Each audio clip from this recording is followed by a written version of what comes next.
तक की सबसे बड़ी खबर आप पेश कर रहे हैं ji Ubaid. Donald Trump Truth Social पर लिख रहे हैं, based on conversations with prime minister Shahbaz Sharif and field marshal Asim Munir of Pakistan and wherein they requested that I hold off the destructive force being sent tonight to Iran and subject to the Islamic Republic of Iran agreeing to the complete, immediate and safe opening of the Strait of Hormuz. I agree to suspend the bombing and attack of Iran for a period of 2 weeks.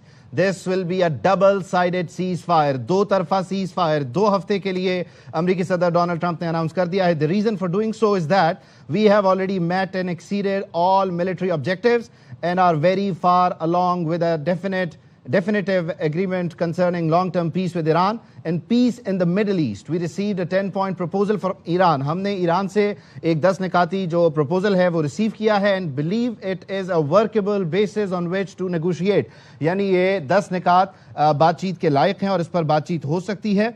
Almost all of the various points of the past contention have been agreed to between the United States and Iran, but a 2-week period will allow the agreement to be finalized and consummated. On behalf of the United States of America as president and also representing the countries of the Middle East, it is an honor to have this long-term problem close to resolution.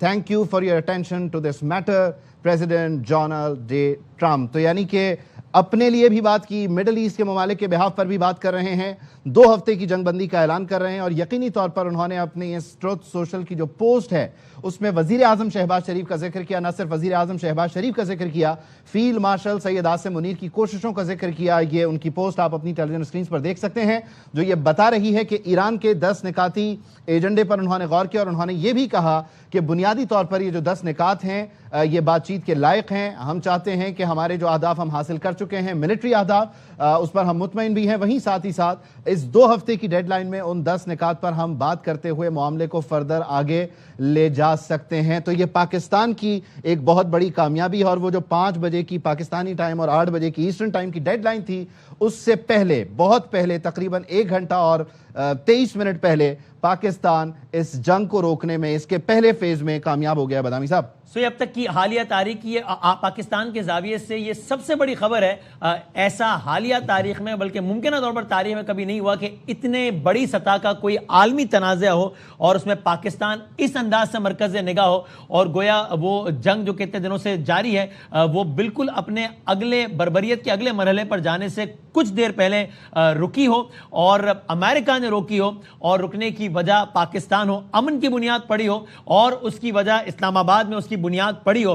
अमेरिकी सदर Donald Trump ने जो कहा आपको उर्दू जबान में बताते हैं. पाकिस्तान के वजीर आजम शहबाज शरीफ और पाकिस्तान के फील्ड मार्शल आसिम मुनीर के साथ बातचीत के बाद और उनकी इस दरखास्त पर कि आज रात ईरान पर भेजी जाने वाली तबाहकुन कुव्वत को रोका जाए और इस शर्त के साथ कि इस्लामी जमहूरिया ईरान आबनाए हुर्मुज को मुकम्मल, फौरी और महफूज तरीके से खोलने पर रजामंद हो, मैंने ईरान पर बमबारी और हमले को 2 हफ्तों के लिए मुअत्तल करने पर इत्तेफाक कर लिया है. तो ये अब तक की सबसे बड़ी खबर और इस खबर का मरकज, इस खबर की बुनियाद, इस खबर की वजह, इसके नतीजे में जो अमन होगा, जो सूरत हाल में निस्बतन बेहतरी आएगी, वो सब की सब इस्लामाबाद से फूटी है. पाकिस्तान की अस्करी और सियासी क़यादत की काविशों के नतीजे में फूटी है कि वो अमेरिकी सदर जो कि बारहा कह चुके थे, कभी सख्त अल्फाज में, कभी गालियों का सहारा लेते हुए और कभी एक तहजीब के दफनाने की रात है आज रात, वो ये कह रहे हैं कि मैंने पाकिस्तान के वजीर आजम और पाकिस्तान के फील्ड मार्शल के साथ बातचीत के बाद इस बमबारी को और इस हमले को 2 हफ्तों के लिए मुअत्तल करने पर इत्तेफाक कर लिया है.